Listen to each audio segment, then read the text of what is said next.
In this video, we will learn about aromatic diazonium chemistry. Aromatic diazoniums are very useful because they can be transformed into all sorts of other functional groups, and thus this type of chemistry serves as a nice complement to both EAS and NAS type of reactions. So first, we should talk about what a diazonium is. And so the functional group N2, which I've shown here drawn out, is the diazonium, and this is essentially the strongest electron withdrawing group that you can find. It's very electron withdrawing because you have, of course, the positive charge, but more importantly, once you substitute away this group, it is very, very, very favorable for us to try to break this bond like so. So this carbon atom becomes extremely electrophilic because that way we can have a leaving group that is an N2 gas molecule. And of course, gas molecules are very favorable as products because they have lots of entropy. So diazoniums then are great electrophiles, and turns out they're both electrophilic at the carbon atom, like so, a nucleophile directly substituting off the N2 group, and they're actually also electrophilic at the other end, so on the neutral nitrogen side. So kind of analogous to a protonated carbonyl. We don't attack the positive oxygen, but rather we attack the atom next to the positive oxygen. So in that case, that's the carbon here or the nitrogen. So if aryl diazoniums are so reactive, it's an important question to know, well, how can we even make them in the first place? And surprisingly, these are relatively easy to make. The way to do this is to perform what's called a diazetization of an aryl amine. And we do so using the nitrosonium ion, which is a very good oxidant. This process looks like so.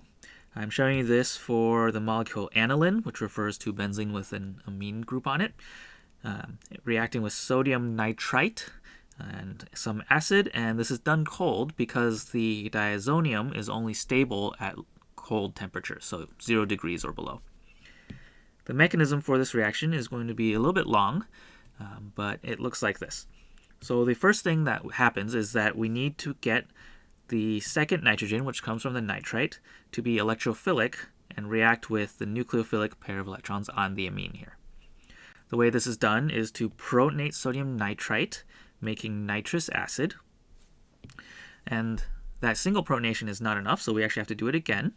That gets us to now the protonated nitrous acid. And so if you think back to EAS reactions in which you do nitration, the same type of situation is happening here, where we can have the collapse of this intermediate to expel water as a leaving group. That gets us to the nitrosonium ion, which is this NO+ right here. This nitrosonium is now an electrophile, and the best nucleophile when there's an aryl amine present is going to be the NH2 group here. So the reaction happens like this, where the NH2 attacks the nitrogen of the nitrosonium and pushes a pair of electrons up to the oxygen, overall getting you to this species. We need to get 2 more pi bonds between these 2 nitrogens. The first thing that we'll do is a proton transfer. So we'll go from protonated nitrogen here to protonated oxygen. Recalling that proton transfer doesn't necessarily mean that the reaction is happening directly from this lone pair to this hydrogen. It could be that there's a supporting base out here that comes in to deprotonate, and then that conjugate acid then protonates the oxygen. So we don't know the exact details of how that happens because there's many different ways that can happen, and so we'll just call this a proton transfer. After that proton transfer, we have to remember that there is this other resonance form that is probably more significant because it has a positive charge on a less electronegative atom. And so we'll draw that resonance form like this. And once you do that, then what you're set up to do is to overall protonate this oxygen here, getting you to, again, a potential leaving group as a water molecule. The best way to do that is to do another proton transfer of this hydrogen over. That gets you to this stage right here, at which point we can do that same type of collapse to kick out water, and that gets us to the diazonium. Again, this diazonium is relatively kinetically stable, so as long as we keep things at low temperatures, this is going to stay as is, but as soon as we start to approach room temperature, then all sorts of reactions will begin to happen here. The reactions that diazoniums undergo can fall broadly into 3 classes of mechanisms. The first one is the Sn1 mechanism, And in an Sn1 mechanism, a leaving group just spontaneously leaves the molecule, leaving behind a carbocation. This is definitely not an easy process, but it's made easier by the fact that the N2 group is very good as a leaving group. So the primary example of this type of mechanism taking place is found in the hydroxylation of Aerodiazoniums. So overall, what is happening is water as a nucleophile is substituting away the N2 group. That leaves you in the end with a product that is called a phenol. So the word phenol refers to benzene with an alcohol on it, but it also is used to talk about any aromatic molecule with an alcohol on it. So the mechanism looks like this. I'm not going to go through the diazotization process because that was just on the previous slide, but you'll always start off your reaction with an aryl amine. In your reaction flask, you'll do this diazotization step. And then as your second experimental step, in this case at least, all you have to do is to just take your flask that was cold and heat it up. As soon as you start heating it up, then it's possible for the N2 group to spontaneously leave because it then becomes that molecule of N2 gas floating away. That leaves behind this aryl cation, which is a great electrophile, and that will just react with water, which is present as the solvent in the initial reaction mixture. That reaction happens like so. So nucleophile attacking positive charge, getting you to the protonated alcohol, which of course after an acid-base reaction with something else in the reaction mixture will leave the phenol as product. A second type of reaction that falls maybe 90% under this Sn1 type mechanism is the synthesis of Aryl fluorides using what's called the Ball-Scheiman reaction. Turns out that Aryl fluorides, like this one, are very hard to make, and this is one of the better ways to do it. So the idea is that, again, we're going to make a diazonium. That's always the first step. But instead of HCl, as a more common type of an acid, we're going to use this acid, HBF4. You might also see HPF6, but it's something fluorine containing it. After that, you form your diazonium salt, which, with a little bit of heat applied, instead of having water as the nucleophile, turns out to have fluorine as the nucleophile, yielding the aryl fluoride. So let me show you this mechanism here. Again, the first step is diazotization. That's nothing different. The difference in this reaction compared to hydroxylation is that when you use a BF4, or rather HBF4 acid, and thus have its BF4 counteranion present in the diazonium, this is, for all sorts of more detailed reasons, always very tightly bound. This is a very strong pair of ions here, so they're always located very close in a way that makes it really easy for the pair of electrons here to just kind of directly attack and have this leave. So if you know what an Sn2 reaction is, you'll argue that I actually drew an Sn2 reaction. And so the reality is that I should draw this more like this arrow up here happens 90% of the way, and then this pair of electrons starts to come in. So it's not a pure leaving group leaves entirely. It can only leave like 90% of the way, and then it needs the electrons to come in to kind of fill the void.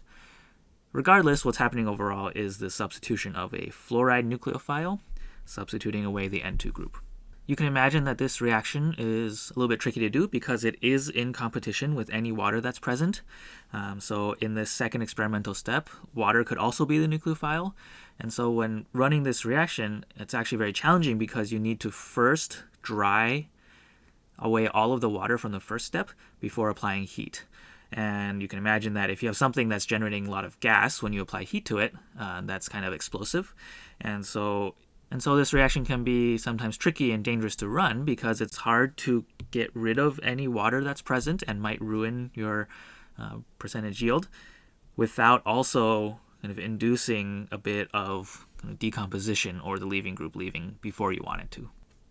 So Aerodiazoniums are great electrophiles, but not only for a pair of electrons, but also for single electrons.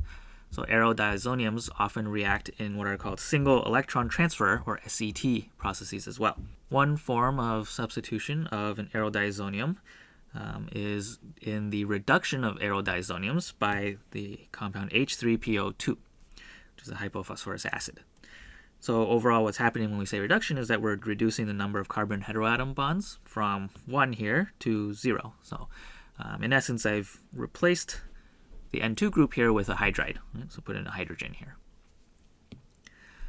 The mechanism for this is not 100% understood, but it looks approximately like so.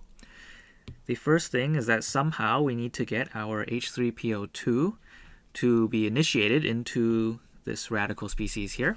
That then is going to do some single electron transfer processes that eventually lead to the fragmenting of everything apart. So I'm going to leave it just like this here. The point is that somehow an electron is transferred from here onto the N2 group, and the pair of electrons between the carbon and nitrogen there, one of those electrons goes to being the electron pair here, and the other electron, maybe I'll do it in red, is what's left behind as the Aryl radical. Once you do have that radical, then people are pretty confident that the next step is an abstraction. So that Aryl radical will abstract a hydrogen from another molecule of the hypophosphorus acid, and that then leaves you with the reduced product and also the propagated radical that can continue to react. A second very important type of reaction that uses the single electron transfer mechanism is the Sn-Meyer reaction. This one is very useful because in practice, people have found that really you can put in almost any group that you want to at the position of an aerodiazonium. The way this works is that, again, our first step is to make the aerodiazonium. In the second step, we're adding both heat and a copper reagent, where it's a copper Z reagent, where the Z is most commonly going to be chloride, bromide, iodide, or cyanide. So what this is going to be called is a copper 1 reagent, because the oxidation state of copper is 1, giving you copper 1 plus. The Z is a 1 minus for each of these, overall neutral molecule. The mechanism for this reaction is a little bit more understood and looks like so. So we're starting off with our copper 1 compound, our reactant here. An important thing to remember is that I'm only showing one lone pair on copper, but copper actually has a bunch of lone pairs around it because it's so far right in the transition metal block, in the D block. That then will do a single electron transfer. So I'm actually going to show this in a different color here, where it just transfers an electron to the nitrogen atom. That then causes us to have to break apart this pi bond, getting us to this situation in the intermediate. That's a neutral molecule overall, obviously not very stable because it's got an unpaired electron in it. And we also end up making the singly oxidized copper species. Now this becomes copper 2. So overall this is copper 2 plus.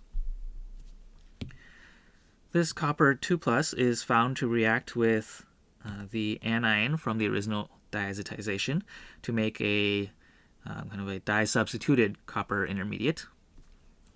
At the same time, the Aryl compound here, this is not very stable, and so what it does is to fragment apart, getting us to the N2 leaving group, and finally the electron that's left behind as the Aryl radical. As both of those two things happen, then those two free radical species can react.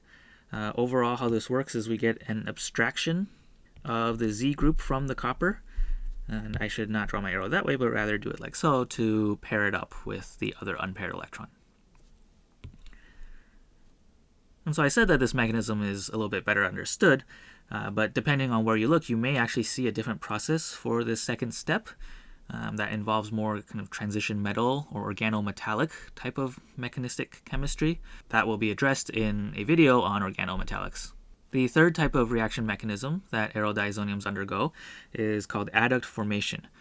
This happens when the diazonium reacts with aromatic pi nucleophiles, and overall that yields what are called Diazo products, and this goes through an EAS type of mechanism.